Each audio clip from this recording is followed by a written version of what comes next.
السلام علیکم ورحمۃ اللہ وبرکاتہ۔ کیا حال ہے آپ سب کا؟ امید ہے آپ سب لوگ خیریت سے ہوں گے۔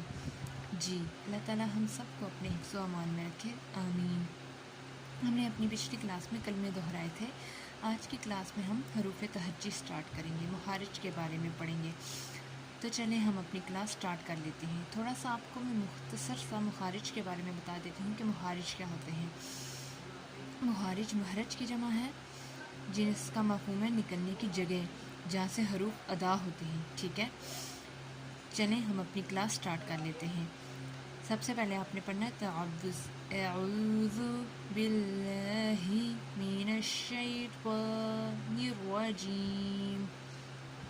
پھر تسمیہ پڑھنی ہے، بسم اللہ الرحمن الرحیم۔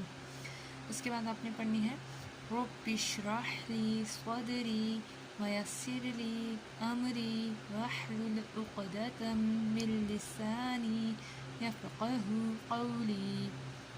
اس کے بعد آپ نے پڑھنی ہے ربی زدنی علما، ربی زدنی علما، ربی زدنی علما۔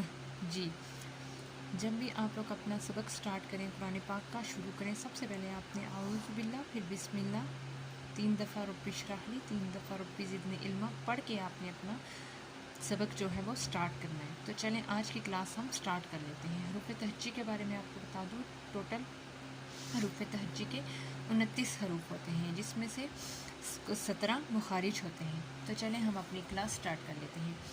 بسم اللہ الرحمن الرحیم۔ سب سے پہلا حرف ہے ہمارے پاس الف۔ الف، الف کا مخرج ہے، الف منہ کے حلی سے ادا ہوتا ہے۔ کہاں سے ادا ہوتا ہے؟ الف منہ کے حلی سے ادا ہوتا ہے۔ الف، الف، الف کو ہم لوگ لمبا نہیں کرتے، جھٹکا بھی نہیں دیتے، بلکہ اس کو جلدی پڑھتے ہیں۔ الف، الف، الف منہ کے حلی سے ادا ہوتا ہے۔ الف۔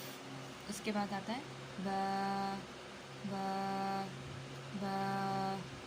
با کا مخرج ہے با، بند ہونٹوں کے گیلے حصے سے ادا ہوتا ہے۔ با کا کیا مخرج ہے؟ با بند ہونٹوں کے گیلے حصے سے ادا ہوتا ہے۔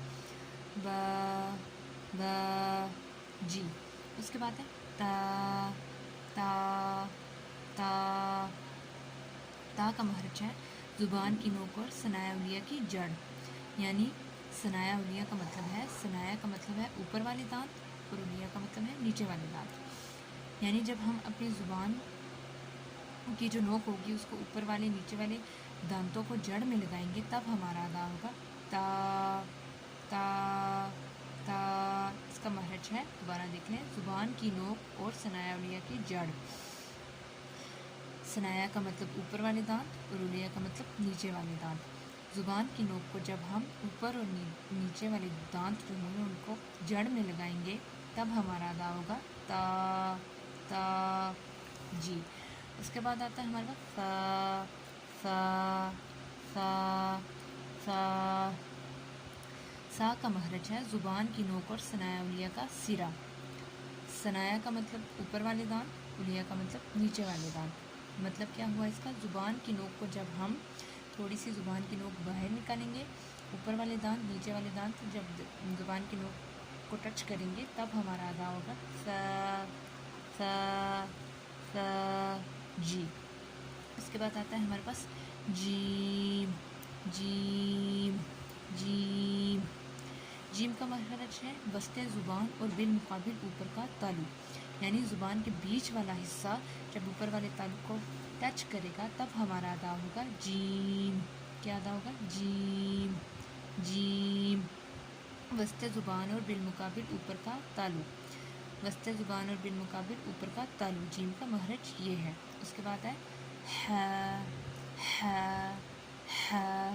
ہا کا مخرج ہے وسط حلق سے حلق کا درمیان، یعنی کہ حلق کے بیچ والا حصہ، ٹھیک ہے، اس سے ہمارا ادا ہوگا ہا، ہا، ہا، ہا۔ جیم کا وسط زبان اور بالمقابل اوپر کا تالو، اور ہا کا وسط حلق سے حلق کا درمیان، حلق کے بیچ والا حصہ، اور جیم کا وسط زبان، زبان کے بیچ والا حصہ، ٹھیک ہے۔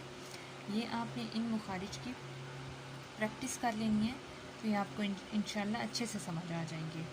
جتنی آپ اس کی پریکٹس کریں گے یہ آپ کو اچھے سے سمجھ جائیں گے.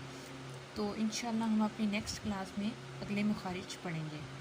ٹھیک ہے، تو ملتے ہیں اپنی نیکسٹ کلاس میں. السلام علیکم ورحمۃ اللہ وبرکاتہ.